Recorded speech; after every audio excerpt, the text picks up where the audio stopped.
Hi viewers, welcome to filmy beat. నేను మీ అనుష. మళ్ళీ రావా సినిమాతో డైరెక్టర్గా పరిచయమైన గౌతమ్ తిన్ననూరి డెబ్యూతోనే మంచి సక్సెస్ సాధించి ఇండస్ట్రీ దృష్టిని తన వైపు ఆకర్షించారు. ఆ తర్వాత జెర్సీ మూవీతో విమర్శకుల ప్రశంసలు అందుకున్నారు. సెన్సిబుల్ డైరెక్టర్గా పేరు సంపాదించారు. దీంతో మెగా పవర్ స్టార్ రామ్ చరణ్తో సినిమా చేసే ఛాన్స్ కొట్టేశారు. 2021 అక్టోబర్లో దసరా పండుగ సందర్భంగా యువి క్రియేషన్స్ బ్యానర్లో #RCWithGautamతో ప్రాజెక్ట్ అనౌన్స్ చేశారు. కానీ ఈ సినిమా పట్టాలెక్కలేదు.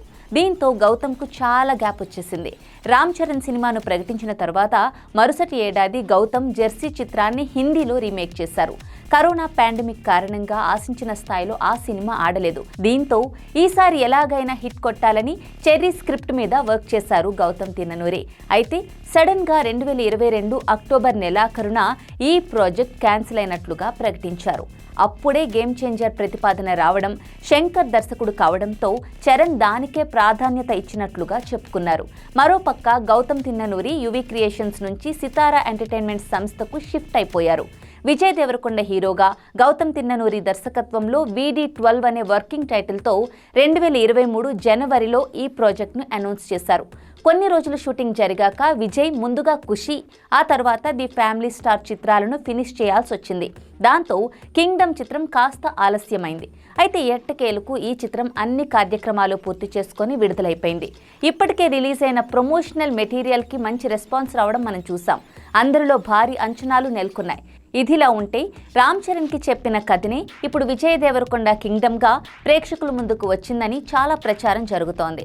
ట్రైలర్ చూసిన తర్వాత చెర్రీ మంచి స్టోరీ వదులుకున్నాడని అందరూ మాట్లాడుకున్నారు. ఇక ఇదే విషయం మీద సితారా నిర్మాత సూర్యదేవర నాగవంశీ స్పందించారు.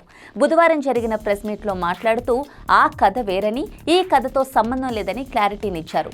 రామ్ చరణ్కి గౌతమ్ చెప్పిన కథ కింగ్డమ్ కాదు, అది వేరే కథ. చరణ్తో అది ఓకే కాలేదు. ఈ గ్యాప్లోనే గౌతమ్ కింగ్డమ్ స్టోరీని విజయ్తో చేద్దామని నా ముందుకొచ్చారు. అలా ఈ ప్రాజెక్ట్ సెట్స్ మీదకి వెళ్ళిందని నాగవంశీ క్లారిటీ ఇచ్చారు. దీంతో చరణ్ వదిలేసిన స్టోరీతోనే విజయ్ దేవరకొండతో ఈ సినిమా చేశారనే రూమర్స్కు చెక్ పడినట్లయింది. ఇక గౌతమ్ తిన్ననూరి ఒక ఫ్రెష్ స్టోరీతోనే ఈ చిత్రాన్ని తెరకెక్కించారని కూడా స్పష్టమైంది. ఇక గత కొన్నాళ్లుగా వరుస పరాజయాలతో ఢీలా పడ్డ విజయ్ దేవరకొండ కెరీర్కి కింగ్డమ్ సినిమా చాలా కీలకంగా మారింది. ఇక జెర్సీ హిందీ రీమేక్ ఫ్లాప్ తర్వాత గౌతమ్కి కూడా పాన్ ఇండియా మూవీ కీలకమైంది. మరి వీరిద్దరిని కింగ్డమ్ విజయ్ తీరాలకు చేర్చిందా అంటే అవును అనే సమాధానమే వినిపిస్తోంది. విజయ్ దేవరకొండ కింగ్డమ్తో హిట్ కొట్టేశాడు. ఒక మంచి డైరెక్టర్ చేతిలో ఒక టాలెంటెడ్ హీరో పడితే ఎలా ఉంటుందో మరోసారి కింగ్డమ్ ప్రూవ్ చేసింది. విజయ్ దేవరకొండ కష్టానికి ప్రతిఫలం దక్కింది. వెంకన్న దయ వర్కౌట్ అయింది. ఇక ప్రేక్షకుల ఆశీస్సులు విజయ్కి ఎప్పుడూ ఉండనే ఉన్నాయి. ఎవరో కొంతమంది నెగిటివ్ ఫ్యాన్స్ కావాలని ట్రోల్ చేస్తున్నారు తప్పితే జెన్యూన్ రివ్యూ ప్రకారం అయితే మన రౌడీ స్టార్ కింగ్ అయిపోయినట్టే.